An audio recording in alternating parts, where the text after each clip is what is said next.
இது வந்து கைத்தறி நெசவுல உற்பத்தியான இந்த சேலை ஒன்று. இது எப்படி மடிக்கிறது, இதில் என்ன விஷயங்கிறத பற்றி இப்போ டீட்டெயிலாக பார்க்க போகிறோம்.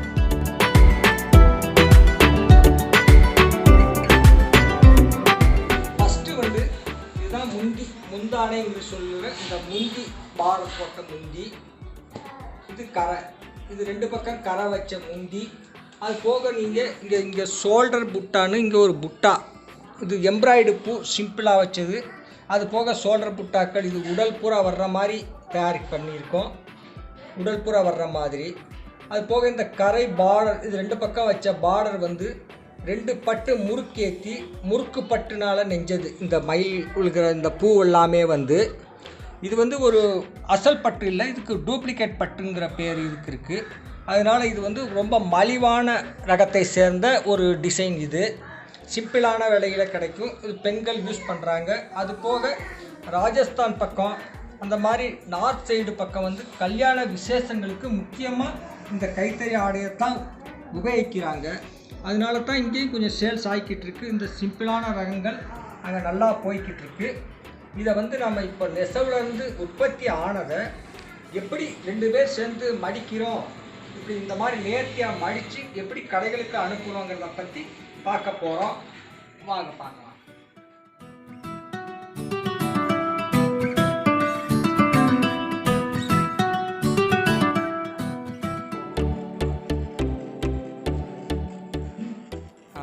ஃபஸ்ட்டு இந்த சேலையை மடிக்க உட்கார்றப்ப இந்த இப்போ கட் பண்ணிக்கிட்டு இருக்கிற இடம் தான் படை மரத்தில் ஜாயிண்ட்டாக இருந்த இடத்த கட் பண்ணி எடுத்துக்கிறோம் நாங்கள்.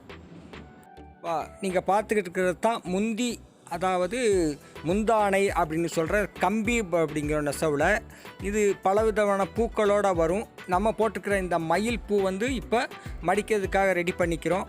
ஃபஸ்ட்டு இந்த மாதிரி அந்த மேல் பரப்பில் இந்த கம்பி எனப்படுற இந்த பூவெல்லாம் மேலே வர்ற மாதிரி செட் பண்ணிக்கிட்டு ஃபஸ்ட்டு உட்காரோம்.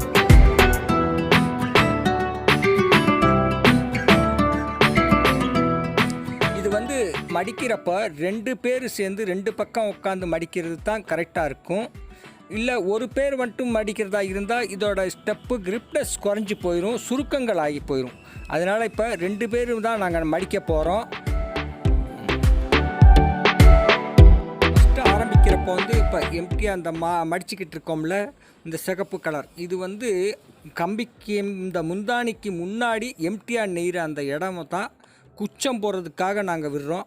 அந்த குச்சம் போடுறது வந்து கடைகளில் கொடுத்து போட்டுக்குவாங்க.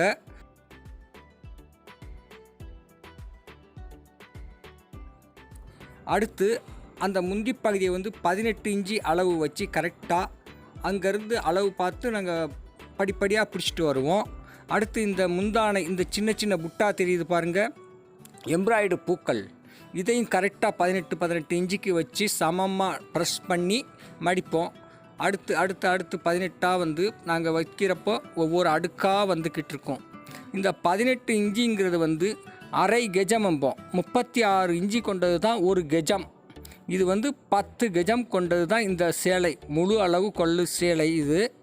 அந்த மாதிரி 18 இன்ச்சியாக 2 மடிக்கிறப்போ லாஸ்ட் வரைக்கும் ஒவ்வொன்றா மடிச்சுக்கிட்டே வர்றோம் பாருங்கள். அடுத்து ஷோல்டர் முடிய புட்டாக்கள் குறைஞ்சிக்கிட்டு வருது பாருங்கள்.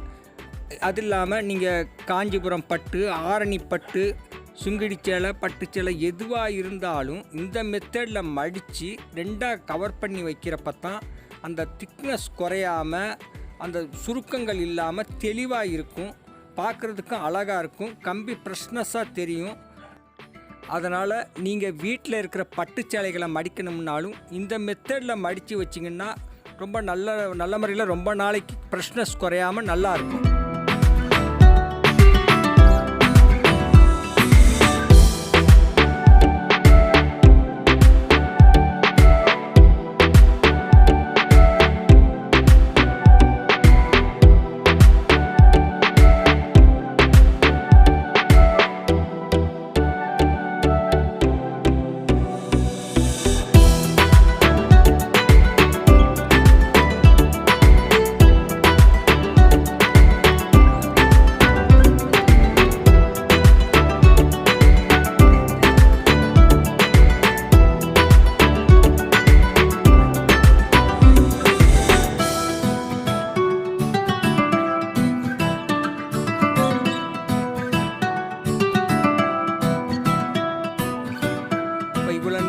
கெஜத்தை வந்து நேர்த்தியாக அந்த 10 கெஜத்தையும் சீராக வச்சு அடுக்கிட்டோம்.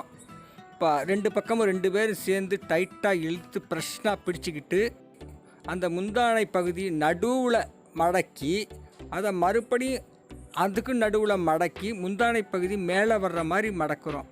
ஏன்னா ப்ரெஷ்ஷாக அதை நம்ம பத்திரப்படுத்தி வச்சிரோம்னா வெளியே எடுக்கிறப்போ அது எந்த பட்டு எந்த மாதிரி பூ இருக்குது எந்த டிசைன் அப்படிங்கிறத பார்க்குறதுக்கு ஏதுவாகவும் இருக்கும்.